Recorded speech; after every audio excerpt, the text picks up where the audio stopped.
Para quem chegou depois, a leitura foi feita na carta de Paulo aos Gálatas, capítulo 5, a partir do verso 16. Quero, nesse momento, externar a minha gratidão, em primeiro lugar, ao nosso Deus, ao nosso Pai, que nos permite estar aqui esta noite para cultuarmos ao seu santo nome. E estender também a minha gratidão à vida dos pastores dessa igreja, meus amigos e irmãos em Cristo, pastor Ailton, pastor Josué, todos os demais obreiros. E agradecer ao Senhor por mais um ano de vida do grupo de jovens, e por isso estão oferecendo ao Senhor esta festa, esse momento solene, para agradecer por tudo isso que Ele tem feito. Que Ele continue abençoando as vossas vidas, fazendo com que nós possamos, todos os dias da nossa vida, crescermos na graça e no conhecimento de nosso Senhor Jesus Cristo, conforme nos instrui o apóstolo Pedro. A nossa meditação estará na carta de Gálatas. Eu me pus a estudar o texto que me passaram para a gente falar sobre esse tema, que é andar no Espírito. Andar no Espírito. Baseado nos 2 versículos da carta de Paulo, no capítulo 5, verso 16 e o verso de número 25. Porém, irmãos, eu ao ler novamente a carta, me deparei com algumas coisas interessantes e impressionantes que não poderia deixar de falar nesta noite, porque está, de alguma forma, atrelado aos versos que lemos no capítulo 5. Haja visto que nós precisamos entender a Bíblia através do seu contexto, não é? Contexto passado, contexto imediato, contexto posterior, nós não podemos deixar de analisá-los. Já diz muito bem um determinado ensinador que texto sem contexto é um pretexto para a heresia. Então nós não podemos isolar esses 2 versículos para falar apenas de andar em espírito sem considerar o que isso implica na vida do cristão. Sem a gente pensar no porquê Paulo chega a essa conclusão, por que andar em espírito. Então nós precisamos pensar sobre isso a partir dessa carta. A carta aos Gálatas foi uma carta escrita pelo apóstolo Paulo, provavelmente a primeira carta de Paulo, a primeira carta escrita de Paulo, endereçada aos crentes da Galácia.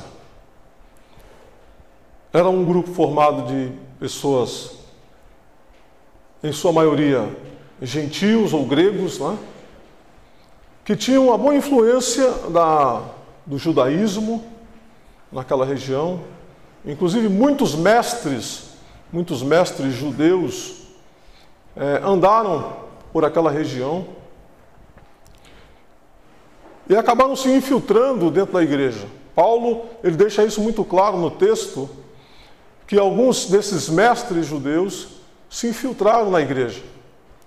Paulo chega a dizer que eles entraram para poder espiar a liberdade que os crentes tinham em Cristo. E a partir da infiltração dessas pessoas, dessas cabeças judaizantes, eles começam a inserir alguns ensinamentos que são próprios do judaísmo dentro da nova fé, do cristianismo.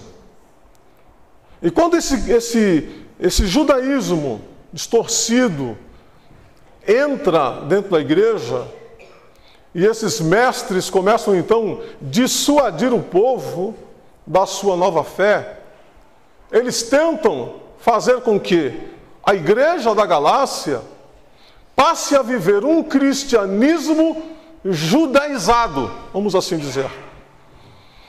Por quê? Eles tentam mostrar para esses cristãos que apenas crer em Jesus, que apenas receber Jesus como Salvador pela fé, através da graça, não é o suficiente para ser salvo.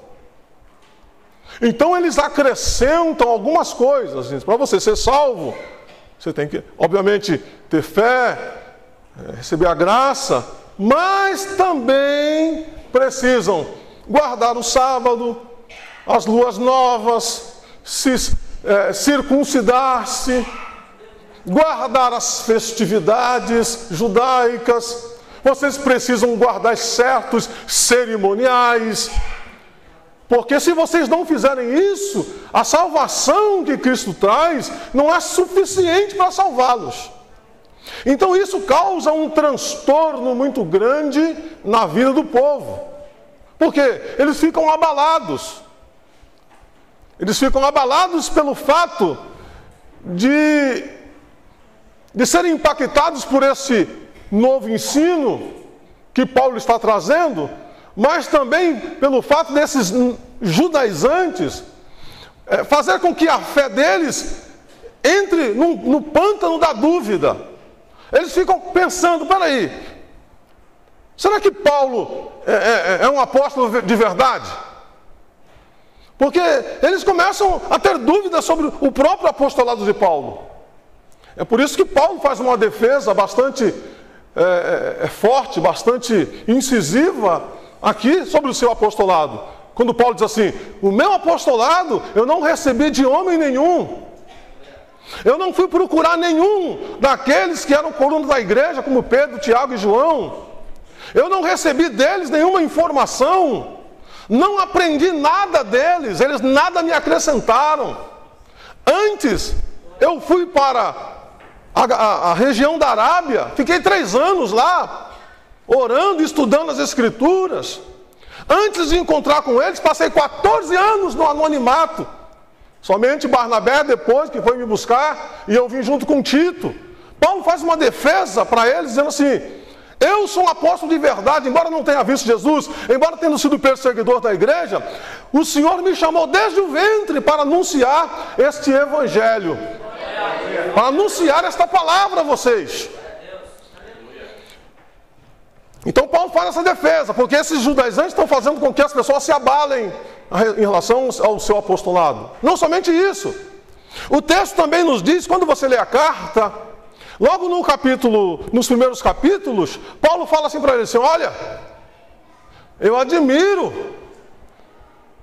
vocês, Gálatas, quão depressa vocês estão passando daquele que vos chamou para um outro evangelho.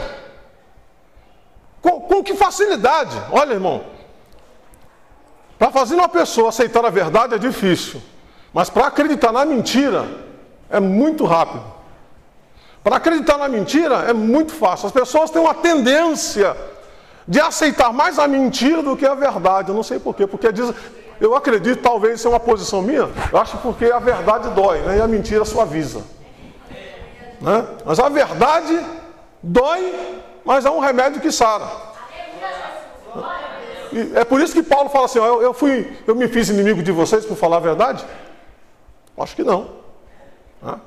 A verdade tem que ser dita, tem que ser falada, tem que ser exposta. Né? Embora doa, embora cause algum desconforto nas nossas vidas, mas é esse o papel da verdade do Evangelho. É curar. Você já viu, quando a pessoa está doente, eu me lembro quando eu era menino, e eu fiquei doente, uma anemia muito, muito séria. E me deram um remédio lá que tinha um gosto de morango, gosto de tutti-frutti. Eu tomava aquele remédio, a mesma coisa que eu tomar água, a anemia ficava pior. Aí a minha mãe levou num farmacêutico, que tinha perto de casa. Ele falou assim, olha, tem um remedinho bom para o menino. Óleo de fígado de bacalhau. Irmão, pensa num negócio ruim. Era melhor você comer 3 quilos de brócolis no café da manhã, 3 no almoço e 3 na janta. Ou remédio ruim, é uma coisa horrível. Mas sarou dentro de 15 dias. Dentro de 15 dias já estava bom. O olho já estava branco de novo, tudo já estava bom. A fraqueza foi embora. Remédio é ruim, mas cura. É a verdade. Pode doer agora, mas ela vai fazer um efeito poderoso na sua vida. Então Paulo está preocupado, porque esse novo ensinamento desses judaizantes está fazendo com que as pessoas saiam do verdadeiro evangelho para um outro evangelho. E também não somente isso, no capítulo 3 ele fala o seguinte: ó insensatos Gálatas, quem vos fascinou diante dos vossos olhos, cujo Cristo foi crucificado? A palavra fascinou que Paulo usa, irmãos, é fantástica. A palavra fascinou ali é farmaqueia. A palavra farmaqueia é de onde vem a palavra farmácia, na nossa palavra farmácia hoje. A palavra farmaqueia está atrelada à feitiçaria, a encantamento, ao enfeitiçar. Era como Paulo talvez falando para eles assim: meus irmãos, vocês são insensatos demais. Quem enfeitiçou vocês? Quem encantou a mente de vocês a tal ponto de vocês abandonarem o Cristo crucificado para ficar com um evangelho diferente? E Paulo ele deixa claro para nós o seguinte, que mesmo que viesse eles mesmos ou um anjo do céu, seja lá quem fosse, tinha que considerar anátema. Então, essa é a preocupação que o apóstolo Paulo tem, em primeiro lugar, com os crentes, né? Para escrever a carta, essa carta tão grave, tão importante, que ele escreve para os irmãos. Essa carta é conhecida por muitos comentaristas como a carta magna da liberdade. Porque o judaísmo, infiltrado no cristianismo, tinha o objetivo de prender os irmãos, de escravizar as pessoas a cerimoniais, a rituais, a certas comidas, a certas coisas, a certos dias da semana, e assim trazer as pessoas debaixo de um escravismo. Porque se vocês não sabem, isso é muito sério, o judaísmo, além dos mandamentos que Deus deu a Moisés, os rabinos, com medo de que a lei fosse burlada, eles acrescentaram mais 613 mandamentos, em cima do que já existia. E acrescentou mais de 1.516 normas. E o povo tinha que guardar tudo isso. É por isso que Jesus fala assim: vocês põe um fardo nas costas das pessoas que vocês nem com um dedo querem empurrar. E é por isso que ele diz para nós: aprendei de mim que eu sou manso e humilde de coração, tomai sobre vós o meu jugo, porque o meu jugo é leve, meu jugo é suave, meu fardo é leve. E o que os judaísmos estavam fazendo? Estavam tentando trocar esse fardo de Jesus pelo fardo do judaísmo, colocar esse peso nas costas das pessoas. É por isso que Paulo então escreve essa carta. Dentro dessa carta que Paulo escreve, nós vamos chegar daqui a pouco nesse ponto que eu quero falar com os irmãos, nós temos alguns contrastes interessantes que nós precisamos analisar. Existem aqui pelo menos 7. Pode ser que você encontre mais, mas os mais importantes eu encontrei 7 contrastes impressionantes dentro da carta de Gálatas que nós precisamos entender. Esses contrastes, esses temas que está sendo falado dentro da carta de Gálatas, todos esses temas têm os seus contrastes. E Paulo coloca dessa forma para que a vida cristã ela seja destacada, a relevância, a excelência da vida cristã, ela seja destacada a partir desses contrastes. Nós precisamos olhar para eles e então entender de que lado nós estamos. E de que forma nós estamos vivendo? Eu digo isso aqui pensando em uma coisa importante.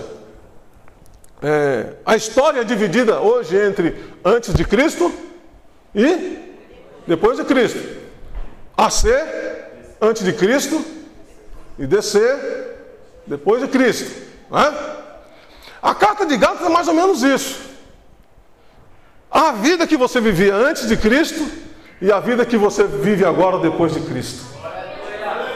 Então vamos tentar pensar por essa maneira. Quando a gente mostrar esses contrastes, você vai decidir em que era você está vivendo. Se você está vivendo antes de Cristo ou se você está vivendo depois de Cristo. O primeiro contraste que Paulo traz é entre a lei e a graça. A lei, que ele está se referindo aqui, é toda aquela questão moral, cerimonial, que existia no Antigo Testamento. Que era baseada no faça para ter. Faça para ter. A lei tem essa posição. Fazer para ter alguma coisa. Primeiro você faz, depois você ter.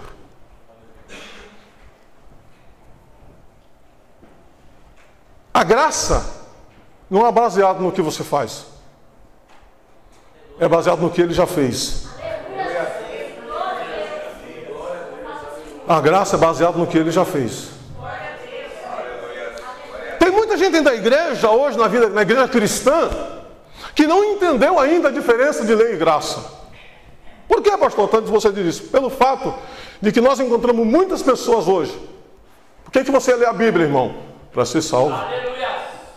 Para que você jejua, irmão? Para eu ser salvo.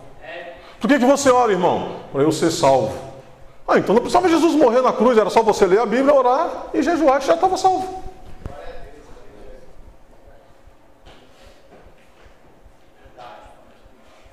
Sim ou não?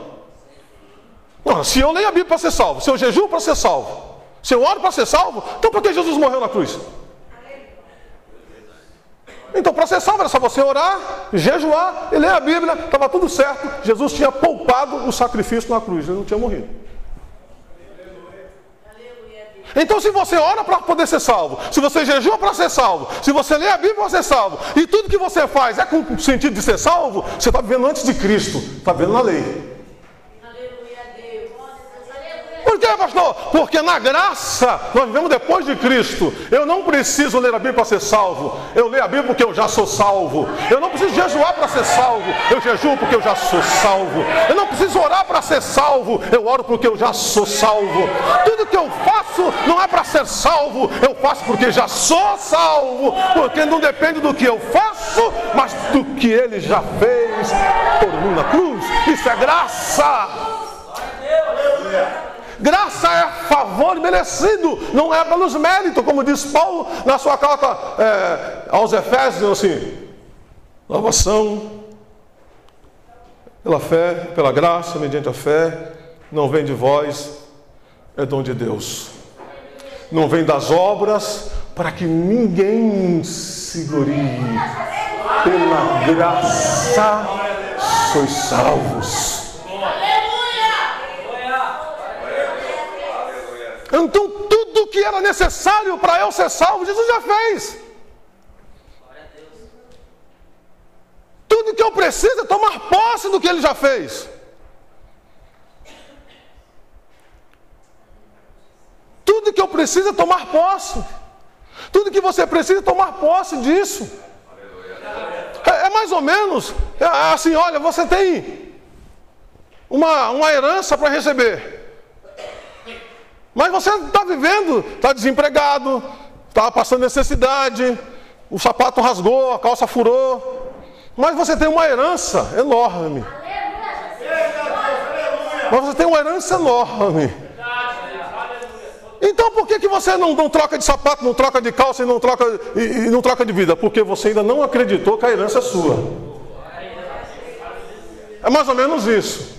Então por que muitas pessoas vivem mendigando na fé, vivem mendigando espiritualmente, vivem capengando, parecendo coxo? Uma hora está lá em cima, outra hora está lá embaixo, uma hora está lá em cima, outra hora está lá embaixo. Aí vive, uma hora está na igreja, outra hora está no mundo, uma hora está na igreja, outra hora está no mundo, uma hora é fogo puro, na outra hora se passar um pinguim perto dele, o bicho fica gripado. Uma hora está lá em cima, outra hora está lá embaixo, uma hora crê demais, outra hora está incrédulo, não crê em mais nada. Uma hora explode porque as promessas de Deus é tudo, e outra hora não acredita mais em nada, nem na Bíblia está acreditando. Sabe o que está dizendo? Você está vivendo antes de Cristo, está vivendo na lei, mas o Senhor te chama para viver na graça.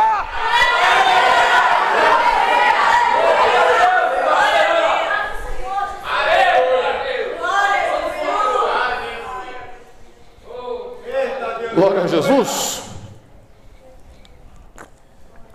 Segundo contraste que nós encontramos é o outro evangelho e o evangelho verdadeiro. O que é o outro evangelho? O outro evangelho é ensinado por homens. O outro evangelho é baseado em conceito de homens. O outro evangelho não salva. O outro evangelho não é revelado nas Escrituras, não é escriturístico, não tem Cristo como centro, não é inspirado pelo Espírito Santo. O outro evangelho não salva. O outro evangelho não gera fé.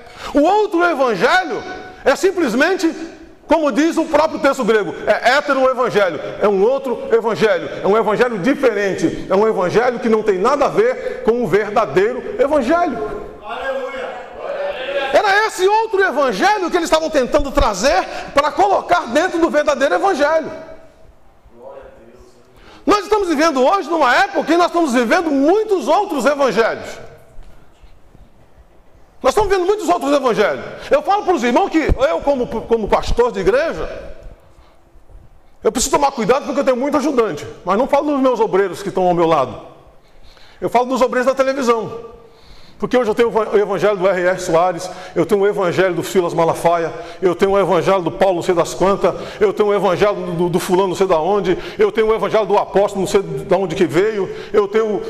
E por aí os crentes vão assimilando tudo isso, aí chega na igreja, você fala a verdade, ele fala assim, mas o apóstolo fulano de lá tal falou isso, mas o pastor da televisão falou aquilo. Não me interessa o que eles falaram, porque me interessa é a Bíblia, é a palavra de Deus, é o evangelho de Cristo.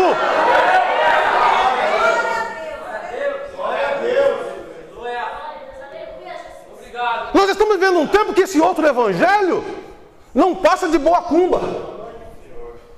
Sabe a boa cumba? Para não falar macumba, vamos falar boa cumba?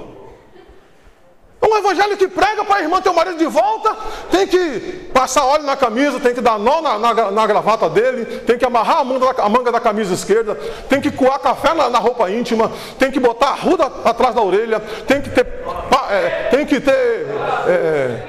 o kit do descarrego, tem que andar no Vale do Sal Grosso, tem que ter comigo ninguém pode, tem que ter correntinha não sei do que, tem um monte de coisa, vassoura de fogo que você compra para varrer a sua casa, tem que ter rosa ungida, tem que ter sal ungido, tem que ter um monte de porcaria que não passa de macumba. Isso é macumba, não é evangelho, porque o evangelho de Jesus, ele tem cruz, ele tem salvação, tem transformação e mudança de vida.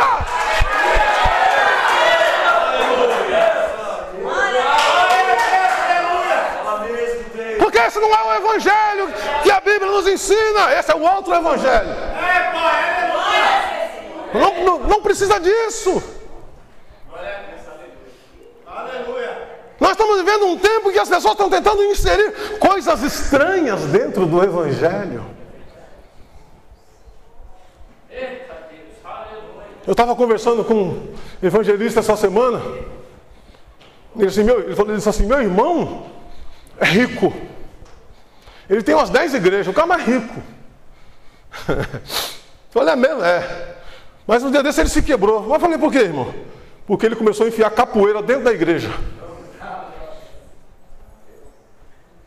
Capoeira.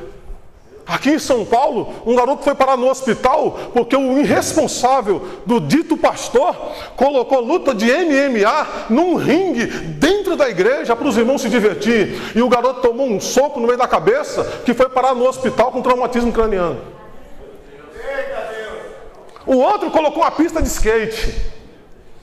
Sem contar as luzes de boates que são colocadas para as pessoas ficar dançando ao som do samba gospel.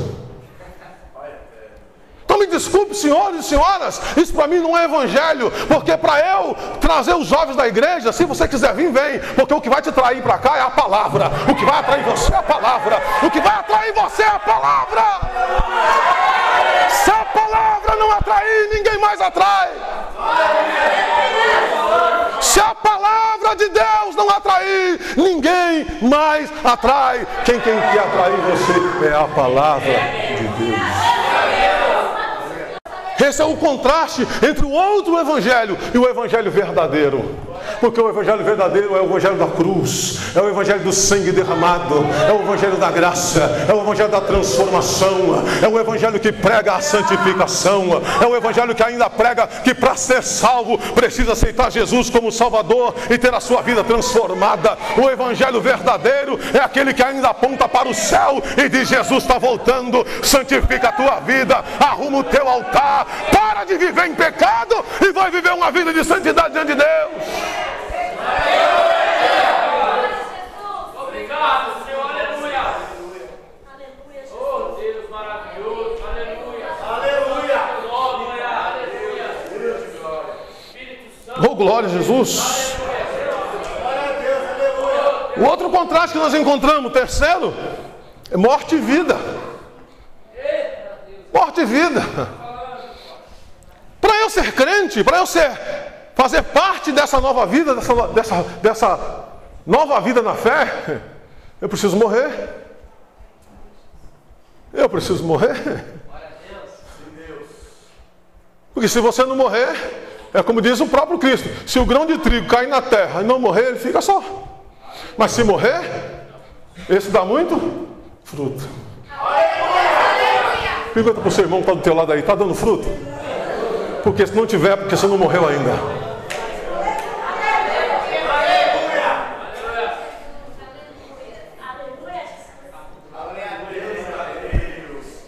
Morte. Eu morri para o mundo para poder viver para Deus. O que é morrer para o mundo?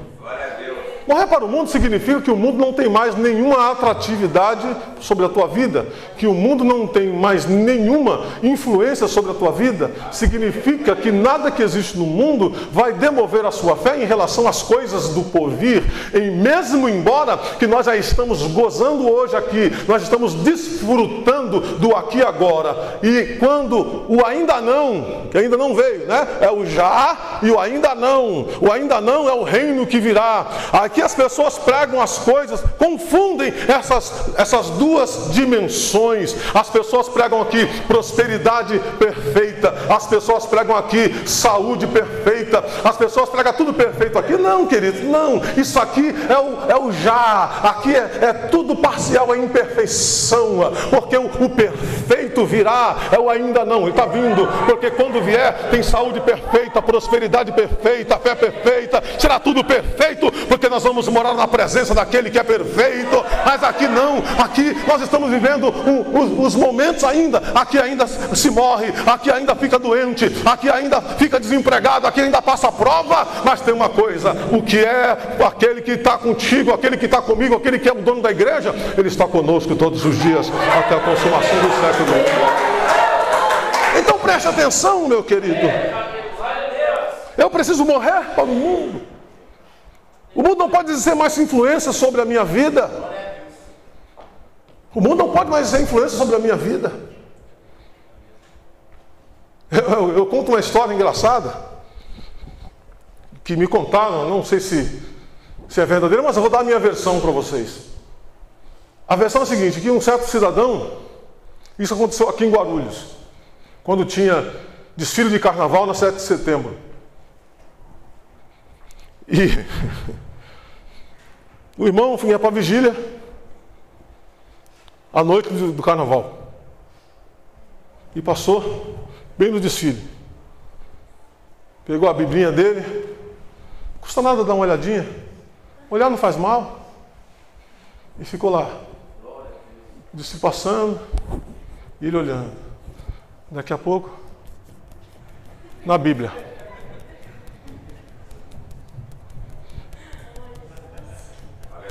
Três dias depois o irmão volta. Não aguentou. Ficou lá. Ah, o que é isso, irmão? É que o mundo não tinha influência sobre a vida dele. Porque se não tivesse, não tinha ficado lá. O outro irmão passando na frente de um bar. Ouviu a famosa música do Amado Batista. Sabe aquela toca profunda. Ele se lembrou de quando a mulher foi embora. Aí aquela música foi mexendo. E aí ele então entrou para beber, para esquecer.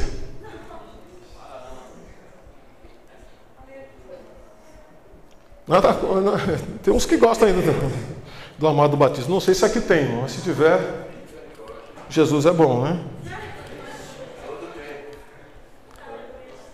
E assim sucessivamente. Nós precisamos estar na presença de Deus todo o tempo. Aleluia. Nós precisamos nos colocar na presença de Deus todo o tempo. É complicado, mas é difícil, sim, mas é isso que nós precisamos. Nos colocar na presença de Deus todo o tempo. Nós precisamos morrer, estarmos crucificados com Cristo. O apóstolo Paulo fala que nós fomos crucificados com Ele, com Cristo. O quarto contraste que nós temos aqui são as obras e a fé. Obras e fé. E aí eu quero dizer para você o seguinte. Algumas pessoas acreditam que existe um antagonismo entre Paulo e Tiago.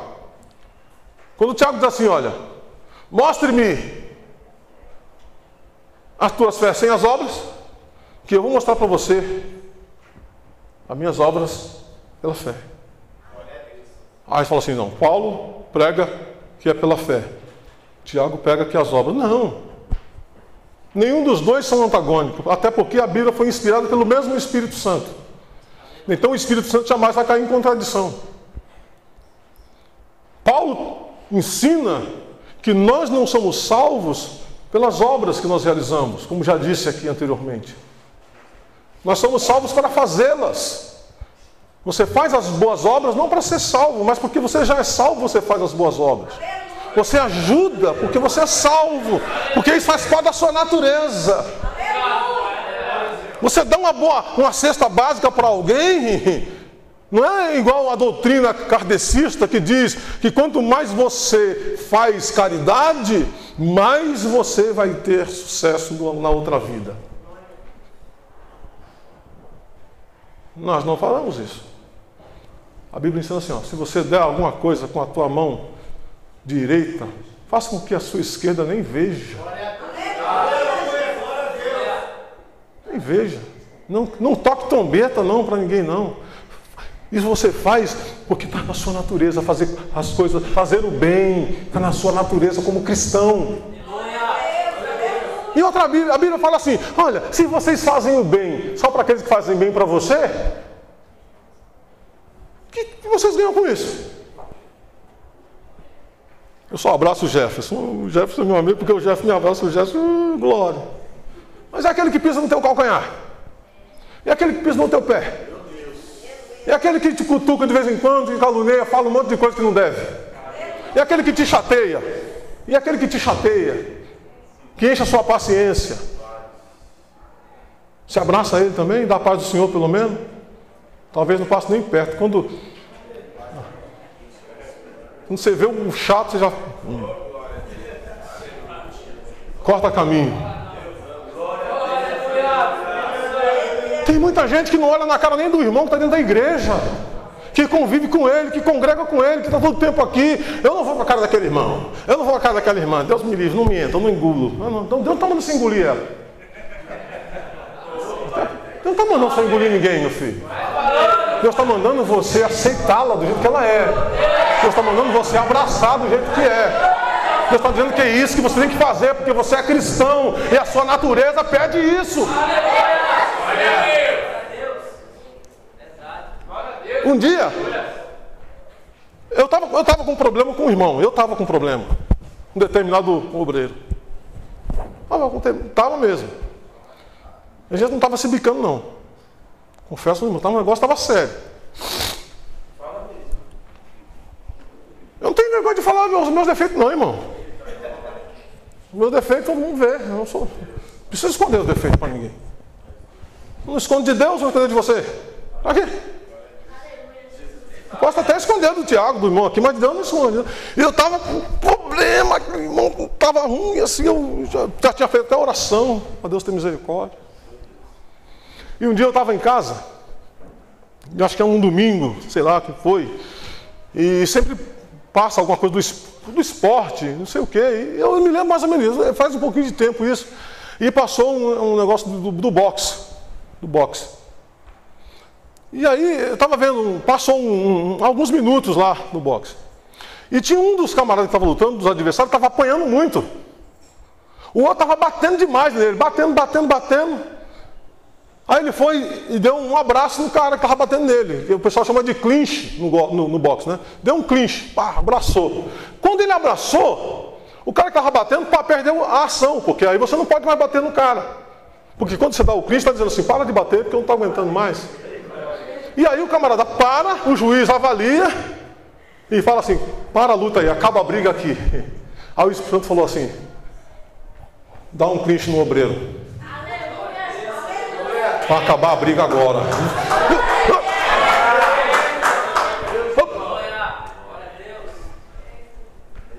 Se você prestar atenção nos detalhes, Deus fala até onde você menos espera.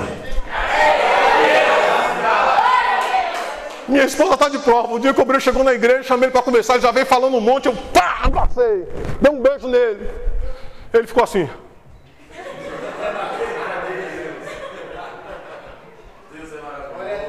Sabe que Deus está falando para você? Abraço. Não é isso que vai fazer você ser salvo. Isso mostra que você já é salvo. Mostra que a sua natureza é outra. Você tem a natureza de cristão, de salvo de Deus. Você foi mudado pelo Espírito Santo.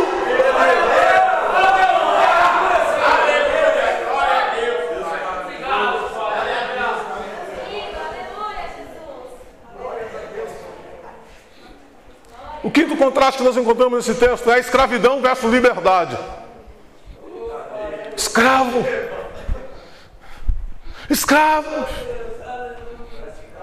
Escravo de um monte de coisa. Mas aqui era escravo da lei.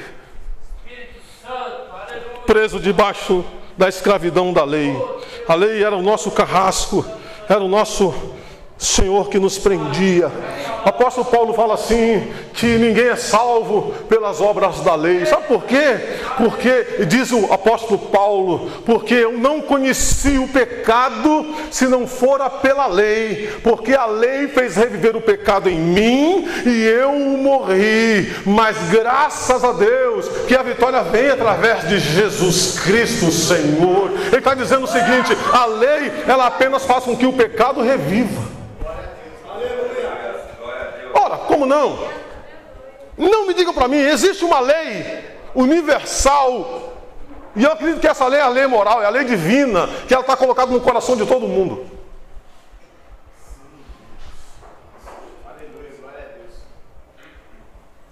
Pergunta assim,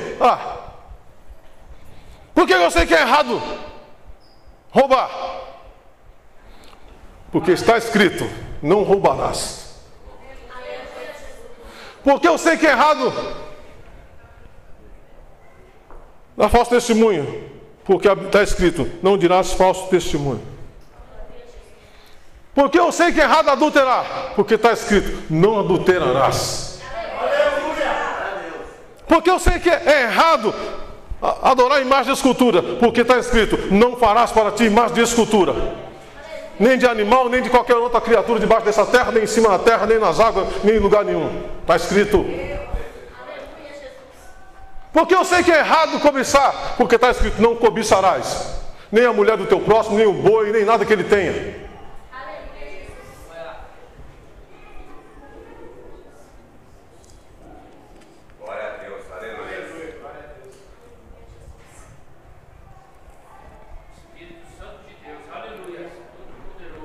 Agora, o fato de eu conhecer essas verdades me torna livre? Não. Porque muitas pessoas, embora conheçam a lei, saiba dos efeitos da lei, conhece as restrições da lei, e sabe do que a lei impõe como castigo aos transgressores, continua, apesar de tudo isso, transgredindo. Mas por que tudo isso? Porque ele ainda está morto nos seus delitos de pecado. Porque ainda não foi liberto, porque ainda não foi trazido para a verdade. O Evangelho, ele nos liberta. Por quê? Porque ele nos anuncia a graça de Jesus. Porque eu não preciso fazer nada disso. Eu simplesmente preciso acreditar no Jesus que eu sirvo, pela fé, aceitar o poder do Espírito Santo sobre a minha vida, e ele dá cabo do resto. Aleluia!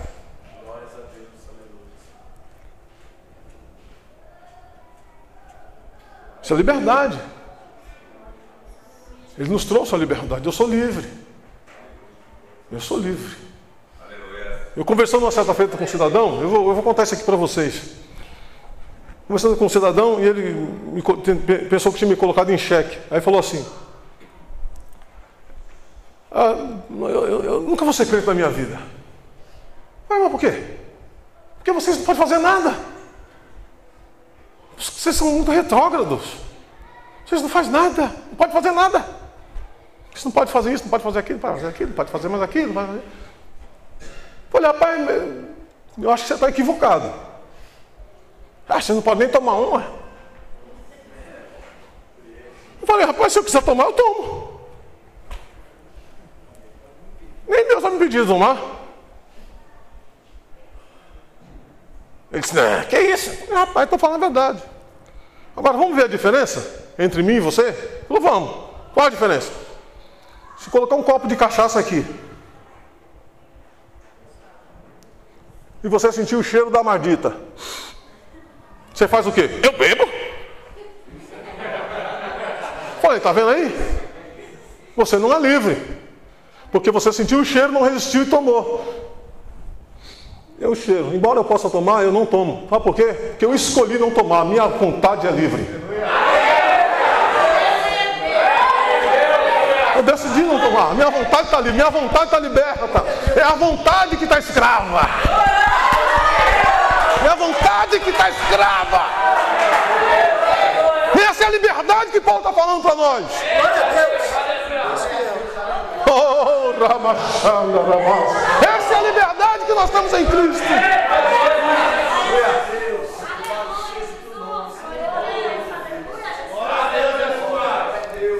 Alguns obreiros falam assim, pastor, você pega pesado. Eu falei, não. Uma irmã chegou para mim e falou assim, pastor, queria falar com o senhor. Não vou contar o nome do santo não, só o milagre. Falou assim, pastor, eu estava vindo, eu trabalho na cidade, só tem gente rico.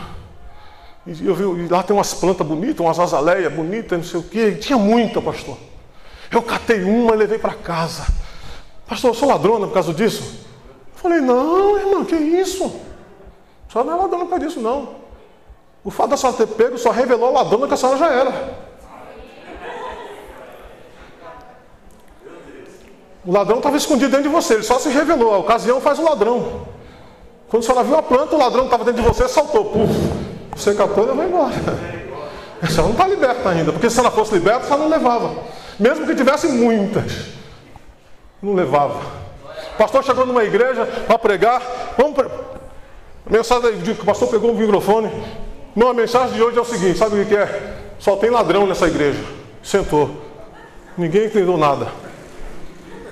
No dia seguinte, todo mundo levantou. Pastor, aquele irmão que veio aqui falou aquela palavra. Olha, eu lá na empresa, eu estava roubando uns preguinhos lá. Tinha muito sobrando, eu estava levando para casa. O outro, olha pastor, eu tinha uns cabos de celular. Tinha bastante, estava precisando em casa, também levei. Eu também levei o livro. Levei. Aí começou a se revelar os ladrões que tinha lá, porque todo mundo estava fazendo alguma coisa. Sabe o que eu estou dizendo para você? É a minha vontade, ela foi liberta. Porque se eu ver, eu não quero. Eu decido não pegar. Está fácil, está lá uma nota, um monte de dólar, eu posso pegar para mim. Eu sei que eu posso pegar, ninguém está vendo, não tem cana me olhando, eu posso pegar e enfiar no bolso. Mas sabe por que eu não faço isso? Porque a minha vontade está livre. Eu não preciso fazer isso, porque eu fui liberto.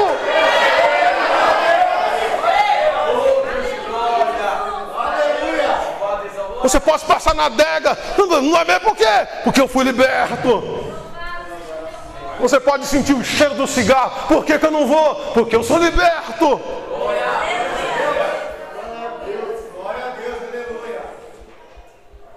E assim sucessivamente. O Evangelho nos traz para a liberdade. E aqui nós entramos numa outra coisa importante, que é um sexto contraste. Carne e espírito. Carne e espírito. Quer viver segundo a carne? Veja, irmão. Antes da gente entrar aqui, já estou terminando. Antes de Cristo, lei, outro evangelho, a morte, vive pelas obras, é escravo e é carnal. Presta atenção aí. Depois de Cristo, passei da morte para a vida, das obras para a fé, da escravidão para a liberdade, da carne para o espírito. Carne. A carne, irmãos, é uma luta. E talvez seja o maior inimigo que nós temos. O maior inimigo não é o diabo.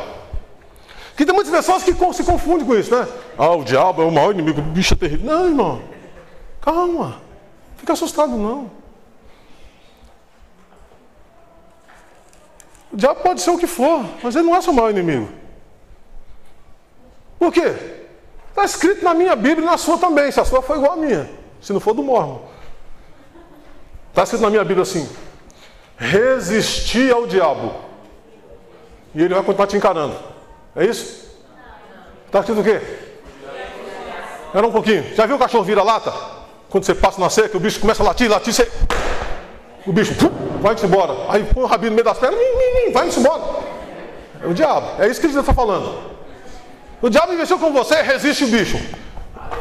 Vem não, diabo. Estou coberto pelo poder do sangue de Jesus. Estou estudando na palavra. Vem não. Ele não vem não, irmão. Ele vai embora. O mundo é um outro inimigo do crente. Mas a Bíblia diz que a fé vence o mundo. A menos que você não tenha fé nenhuma, você vai ser sucumbido pelo mundo. Mas se você tem fé, a fé vence o mundo. Porque a fé nos coloca em contato com as coisas espirituais que estão além desse mundo. Nos transporta para além dessa era miserável que nós vivemos pela fé. Agora tem um inimigo chamado carne. Ai, meu pai, agora sim.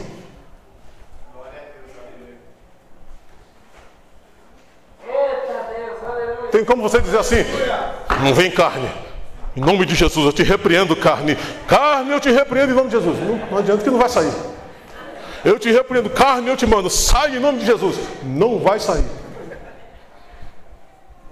Carne não sai, carne não vai embora. Ela permanece. E ela é insistente. Paulo chegou a dizer assim: miserável homem que sou, quem me livrará do corpo dessa morte? O que Paulo estava dizendo? Ele estava falando da carne, não do corpo em si, a bainha da alma. Esse templo que nós chamamos de templo do Espírito Santo. Ele está falando da natureza que está lá dentro. Carnal, que é difícil.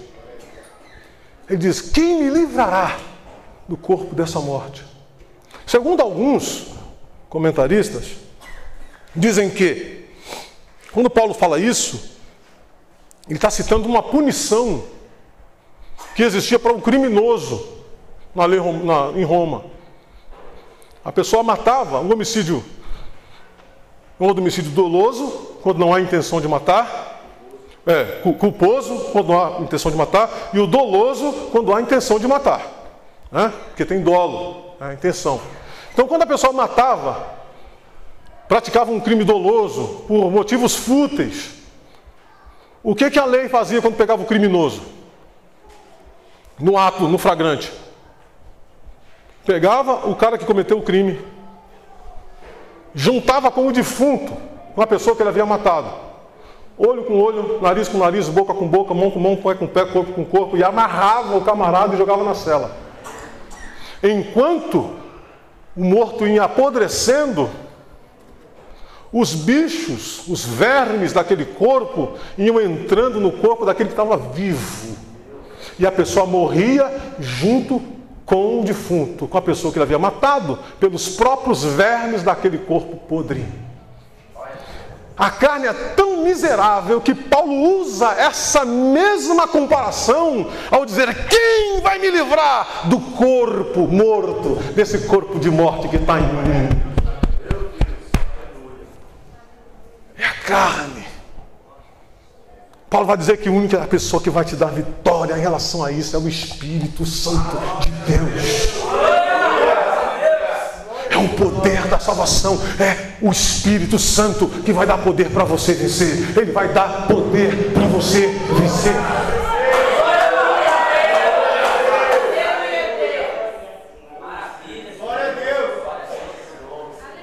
Não tente brincar com a carne. Não brinque com ela, porque você não vai se dar bem.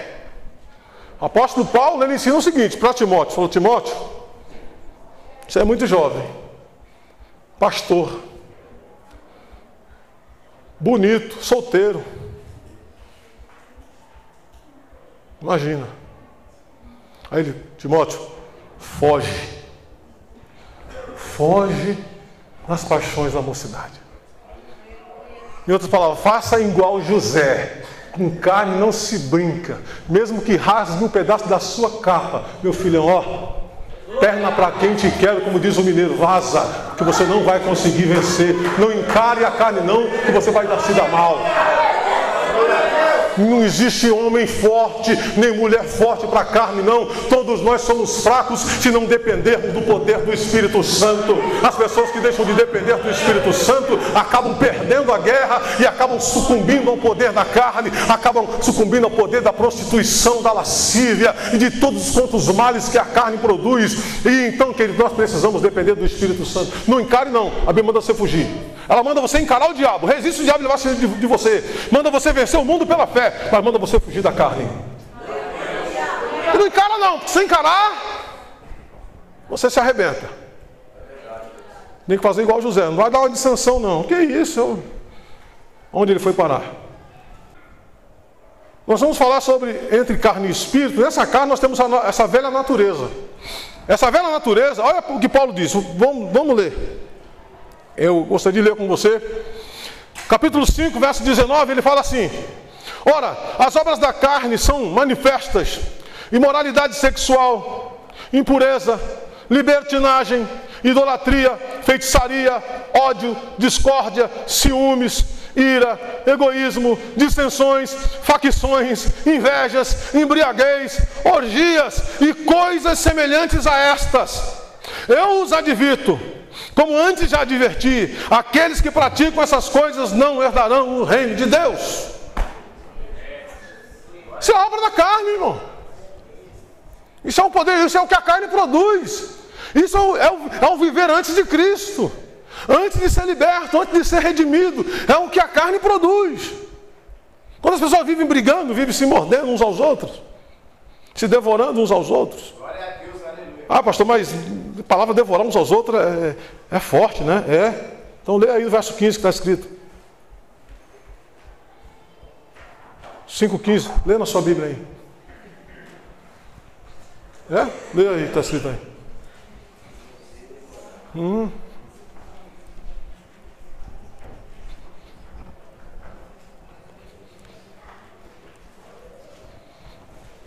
Eu vou ler para você. Mas se vocês se mordem e se devoram uns aos outros, cuidado para não se destruírem mutuamente. Mas e a nova natureza, pastor? A nova natureza está lá no verso 22.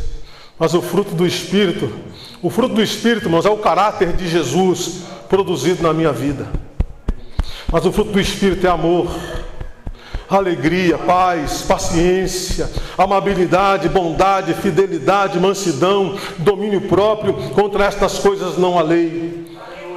Os que pertencem a Cristo Jesus crucificaram a carne com as suas paixões e seus desejos. E se vivemos pelo Espírito, andemos também em Espírito. Não sejamos presunçosos, provocando uns aos outros, entendendo o verbo dos outros. Nós vamos andar pelo Espírito, viver pelo Espírito. Sabe quem vive pelo Espírito? Sabe como que é andar por Espírito? Sabe quem anda pelo Espírito? Sabe o que faz com que eu ande pelo Espírito? O que me leva a viver pelo Espírito primeiro. Sabe por quê? Porque eu ando pelo Espírito, eu vivo pelo Espírito, porque eu morri para a lei. Sabe por que eu ando pelo Espírito, vivo pelo Espírito? Porque eu fui crucificado com Cristo na sua cruz. Sabe por que eu ando pelo Espírito, vivo pelo Espírito? Porque Cristo nos redimiu da maldição e se fez maldição pela minha vida. Sabe por que eu ando pelo Espírito, vivo pelo Espírito? Porque nós nos tornamos filhos de Deus e nós clamamos Abba Pai. Nós somos filhos, nós não somos bastardos.